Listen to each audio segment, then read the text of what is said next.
Herkese merhaba arkadaşlar, kanalımıza hoş geldiniz. Aileden hayat kurtaran mesaj. Uzak şehir gönülleri fethetti.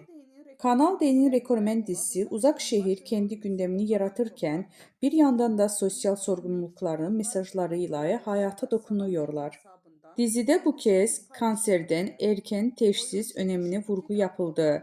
Kadınlar köy meydanına toplayan Ayla'nın erken teşhis hayat kurtarır temalı sahnesi izleyicilerinden tam not aldı.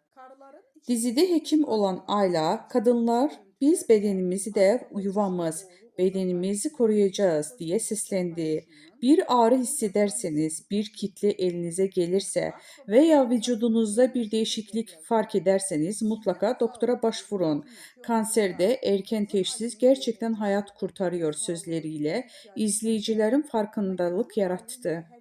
Uzak şehir bu anlamlı hareketiyle bir kez daha gönülleri fethetti. Sanal medyada geniş yankı bulunan sahne için ülkenin yarısı izlediği dizide böyle sahnelerin yazılması çok kıymetli yorumlar yapıldı.